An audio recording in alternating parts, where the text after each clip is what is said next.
Gente querida, é 12 de maio de 2025, que privilégio, o nosso encontro marcado está no ar aqui pelo canal do Aprova, e é um privilégio ainda maior esse encontro acontecer nesta semana, justamente um dia depois do domingo, que aqui no Brasil a gente rememora, celebra, abraça as mães, ou essa ideia afetiva de maternar ao longo da vida.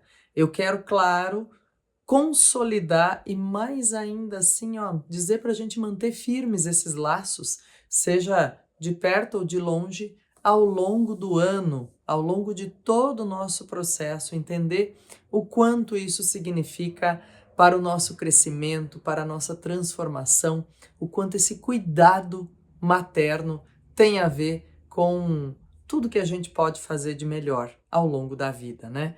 Quero desejar aí não só que esse encontro seja sempre muito caloroso, muito afetivo, mas desejar que a gente mantenha esse calor e esse afeto a partir do domingo de Dia das Mães aqui no Brasil para o ano todo. E que a gente mantenha isso para todas as nossas ações. Então, eu te convido, se você ainda não se inscreveu e ativou as notificações, faça isso. A nossa conversa é sempre muito democrática aqui, gerando diálogo, estabelecimento de entendimento e gerando muitas possibilidades de interpretações, ciclos de aprendizado e que a gente consiga olhar para a vida, para os acontecimentos, gente, não com aquele espírito de poliana, de que tudo está bom, de que tudo é aprendizado, mas que a gente pode olhar para tudo que nos acontece, respeitando o ciclo feito até aqui, a caminhada, a linha do tempo, e olhando para projeções, para possibilidades de consolidações futuras, e que a gente faça isso com muito vigor, com muita acurácia, com muita crítica, que a gente só consegue fazer quando entende que o olhar do outro também precisa ser respeitado. E que é nesse embate saudável de visões que a democracia se constitui, que a vida se constitui, não só na contemporaneidade, mas em todos os melhores momentos da humanidade. Então, quero te convidar, claro, para a gente conversar democraticamente sobre alguns temas recortados na semana, que, aliás, né, gente, ao longo das últimas semanas eu tenho dito por aqui, olha, não é fácil recortar porque tem muita coisa acontecendo. E às vezes a gente deixa de abordar algo que está assim, ó, efervescendo, diz, nossa, aconteceu ontem. Por quê? Porque a ideia aqui é trazer uma percepção que possa fazer valer o seu ponto de vista numa questão objetiva ou discursiva também em momentos que não são apenas o calor do acontecimento, mas em momentos que vão te solicitar, por exemplo, em propostas de redação, em questões objetivas ou discursivas, de concursos, processos seletivos, vestibulares. Então, é olhar para isso assim, ó, respirando, né? Fazendo as melhores relações, fazendo aquilo que de fato a gente diz por aqui que é peculiar, é singular, é intertextualizável e pode diferenciar a sua maneira de ver determinados aspectos, né? É por isso que a gente trabalha nesse sentido. Então, vou te convidar agora para a gente conversar sobre alguns pontos recortados aí da semana. Gente, querida, número de deputados no Brasil, hein? Você acha que tem que aumentar, tem que diminuir? O que faz com que haja maior ou menor número de deputados em cada estado brasileiro, ou representando cada estado brasileiro na Câmara dos Deputados, quando a gente fala em deputados federais? Isso nós vamos conversar e não é inédito por aqui. Quando nós falamos do censo do IBGE, pessoal, nós já trouxemos essa informação. Vamos falar do número de deputados, vamos falar do novo Papa, Leão XIV, e o que esperar deste novo Papa, como utilizar ideias ou expressões ou informações relacionadas a isso como ponto de partida ou como argumento para alguma discussão, seja ela aqui entre nós, construindo conhecimento e cidadania, ou numa redação ou numa proposta de entendimento dada a você, sugerida a você, num processo seletivo, num vestibular, hein? Vamos conversar a respeito. Vamos também, gente, ainda uma vez, falar mais um pouquinho sobre essa necessidade que nós temos na contemporaneidade, não dá para fugir disso e não dá para fazer isso uma vez só, da relação internet, família e escola, né? Pensando na educação dos nossos adolescentes e crianças. Vamos falar também, e eu tenho dito isso aqui já desde a semana passada, desse ano, desses 365 dias que se passaram desde a tragédia climática do Rio Grande do Sul. Quero aproveitar para trazer aqui uma indicação de leitura, gente, que tem a ver com memória afetiva, com o mundo como nós conhecemos e como nós queremos transmitir esse mundo para as pessoas à nossa volta e para quem vem nas gerações futuras. E também quero te falar um pouquinho, ou trazer aqui uma informação, gente, sobre literacia. E o que tem a ver, o que quer dizer? Será que é uma doença? Será que é falta ou presença de alguma coisa? O que é literacia e por que ela é tão importante nos nossos dias? Vamos juntos? Olha, feito o nosso resumo aí, a nossa ideia de sumário, sempre digo que a gente corre o risco aqui, trabalhando juntos, de ter maior tempo de tela, como tem sido a minha campanha, né, desde o começo deste ano, para a gente dar tempo de tela para conteúdo de qualidade.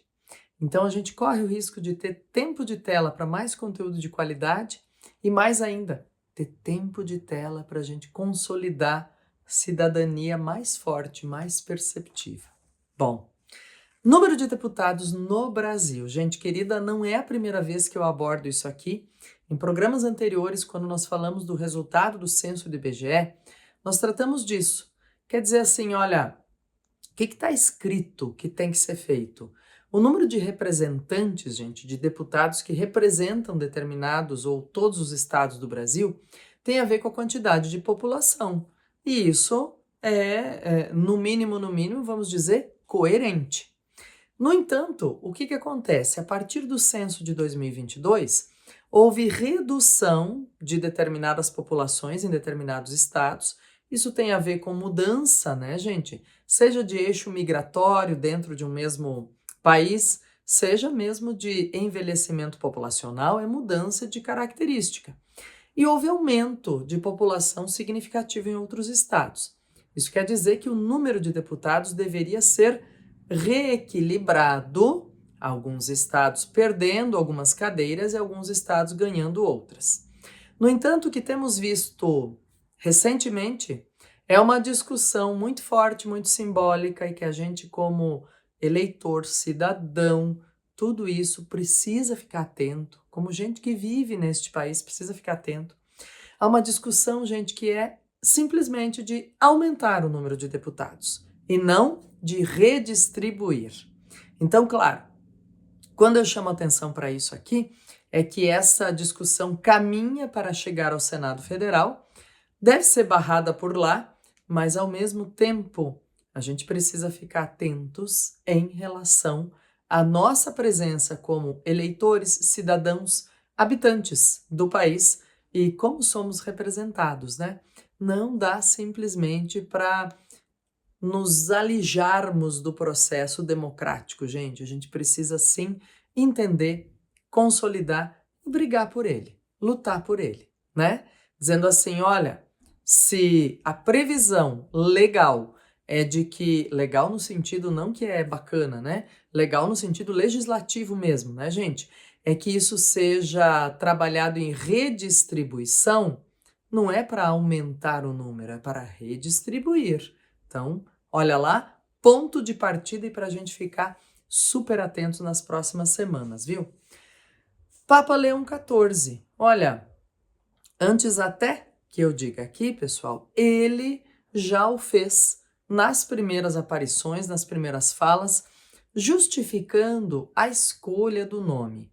Diz assim, escuta, peraí, claro que toda vez, gente, que um papa escolhe um nome, isso não é uma escolha aleatória, isso tem a ver com o caminho que ele já traçou até aí, com o tipo de relação que ele quer estabelecer com outros chefes de Estado no mundo inteiro e com que tipo de referência ele deseja ser em relação às pessoas no mundo, né? Independentemente de religião, pessoal. Quando se fala em um novo Papa, é claro que se tem uma fonte muito eminente, muito forte em relação ao mundo cristão. Mas isso tem a ver, pessoal, não podemos deixar de perceber, isso tem a ver com muitas negociações diplomáticas no mundo inteiro, independentemente de religião. Então vamos lá. Olha, quando ele escolhe esse nome de Leão XIV, e já nos primeiros discursos vem a público dizendo, fazendo referência ao Papa Leão XIII, um dos mais longevos da história, gente. Ele foi Papa por 25 anos, assim como o João Paulo II, que antecedeu o Joseph Ratzinger, o Bento XVI, e ele foi Papa justamente na virada do século XIX para o século XX. Morreu nos primeiros anos aí do século XX, o Leão XIII. E foi o Leão XIII que fez a encíclica Rerum Novarum, ou dessas coisas novas que tinham a ver com Revolução Industrial e as novas relações de trabalho, pessoal, e o respeito à dignidade, carga horária e como isso acontece.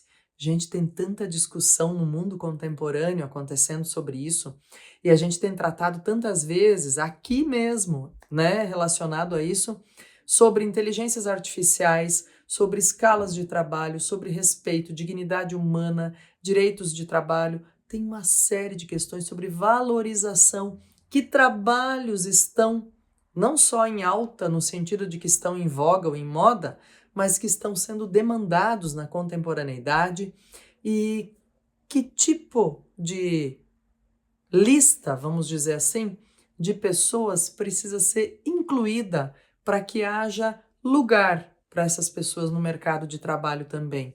Então, ele mesmo fez essa referência ao Papa Leão XIII, que, curiosidade à parte, né, gente, é o primeiro Papa que foi filmado na história. E ele faz essa referência pensando na Rerum Novarum. Então, vamos discutir muitas relações de trabalho, saúde física e mental do trabalhador e muita coisa que deve vir por aí.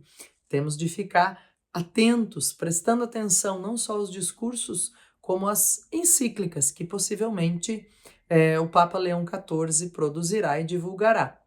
Mas ainda, gente, no primeiro discurso, já quando veio o Habemus Papam, a fumacinha branca e depois o Habemus Papam, ele usou uma expressão muito importante que a gente deve levar em consideração. Pensando no mundo de hoje, fazendo referência a duas guerras em curso que a gente não se cansa de discutir por aqui, a guerra na Ucrânia e a guerra na faixa de Gaza, e dizendo da tristeza profunda, né? Com a morte e a desumanização que acontece o tempo todo, com mulheres, crianças e idosos, principalmente, né, gente, em locais de guerra é isso que acontece. Inclusive, essas peças humanas são usadas como moeda de troca. E ele usou uma expressão muito significativa, que ele pretende, né, ou que a ideia dele de paz é uma paz desarmada e desarmante. Olha que interessante, gente, o sufixo dessas duas palavras nos remete a uma paz que vem, de fato, não imposta, né, mas uma paz que vem consciente. E uma paz que é desarmante, ou seja, que ela faz você respirar e largar as armas. É claro, a gente pode pensar que é um discurso ou uma frase extremamente utópica. No entanto, pessoal, é preciso olhar para isso para estabelecer passo a passo vários degraus que possam consolidar diversos nichos de paz no mundo contemporâneo, né? Usou também referência ao Papa Francisco, fez referência a diálogos e pontes, que são palavras fundamentais quando se estabelece a relação de respeito mútuo na contemporaneidade. Então, quer dizer, puxa vida, dá para utilizar também, gente, como ponto de partida para muitas discussões e como argumentação em muitas discussões, redação e questões discursivas por aí, viu? Dá para a gente ousar fazer isso e de maneira muito de maneira muito distinta. Quero aproveitar também para trazer para você, olha, uma indicação, gente, de leitura, e é muito emocionante para quem acompanhou, para quem esteve, né, presente, não só acompanhando, mas ajudando nesse ponto de referência no ano passado, as questões relacionadas à enchente, à tragédia climática no Rio Grande do Sul. Olha, eu estou deixando o link para você, como eu deixo o link das outras coisas que a gente discute por aqui. É um livro, uma publicação chamada Água Até Aqui. E, gente, só da cena inicial aqui de pessoas andando, né, no meio da inundação, com um bichinho de estimação, com a mala, com um álbum de fotografias, a gente relembra de tanta história triste, emocionante, dura, que a gente viu acontecer no ano passado, nesta época, gente. Que é o que a gente diz, as pessoas não estão perdendo, ou não estavam perdendo naquele momento, apenas bens materiais. Elas estão perdendo o álbum de fotografia, o lugar onde moram, as lembranças. E isso é muito duro. E isso é tragédia climática na sua gênese, né? E quando fala aqui do livro, diz, olha, a tragédia climática maior que o Rio Grande do Sul viveu é a maior que o Brasil já viveu, gente. E são referências assim que a gente precisa aprender a fazer para exercitar melhor nosso processo de empatia, nosso processo de lugar no mundo, de entender como a gente pode gerar menos impacto, como a gente pode ser melhor para a gente e para as gerações futuras. É sim nosso compromisso. Então, Água Até Aqui. Histórias lindas e tristes, gente, mas muito emocionantes para a gente pensar assim, o que a gente pode fazer para melhorar, né? Tem inclusive dizendo assim, olha, o cavalo caramelo, que ficou esse símbolo e agora mora lá na Ubra, em Canoas, diz, se ele pudesse pôr em palavras, o que ele teria dito, né? E tem a ver, claro, vou fazer essa menção aqui sempre, pessoal, com a COP30, que vem aí no Brasil, e nós vamos discutir um passo a passo aqui também, pensando, daqui a pouco a gente chega naquilo que os cientistas têm nominado como ponto de não retorno. É muita inteligência artificial e inteligência natural que a gente tem juntas, e inteligência social também, são os 3 tipos, para a gente deixar que isso aconteça. Seria muita burrice a gente dispor desses 3 tipos de inteligência de maneira tão consolidada na contemporaneidade, natural, artificial e social, e ainda assim a gente deixar as coisas caminharem desse jeito. Então é uma referência importante para a gente fazer. E nesse ponto quero chamar a sua atenção para um link que estou deixando aí também, falando de literacia. Diz, nossa, Cleusa, o que é isso, né? Literacia a gente tem a ver com saber ler, interpretar, caprichar na correlação entre informações. E isso tem a ver com pesquisa realizada pensando no nosso público 60 mais, né? E eu tenho referido aqui muito esse público, gente, porque é um público significativo não só no Brasil, o censo mostrou isso, e é um público muito vulnerável, e a gente precisa exercitar solidariedade internacional. E aí diz, nós estamos com baixo grau de literacia, ou seja, estamos com baixo grau de leitura, entendimento, compreensão e inter-relação entre informações. Não só na faixa etária dos 60 a mais. A gente precisa olhar para todas os nossos cortes geracionais e ter paciência, ter constância e cuidado para que isso aconteça. Não basta simplesmente identificar o problema e dizer que ele existe, gente. A ideia é, chegamos até aqui com esse problema, o que fazer? Vamos agir. E eu desejo a você uma semana de muita ação naquilo que incomoda você e que você percebe que incomoda pessoas à sua volta. Um grande abraço, que a gente tenha uma semana abençoadíssima e na semana que vem nos encontramos por aqui. Tchau, tchau.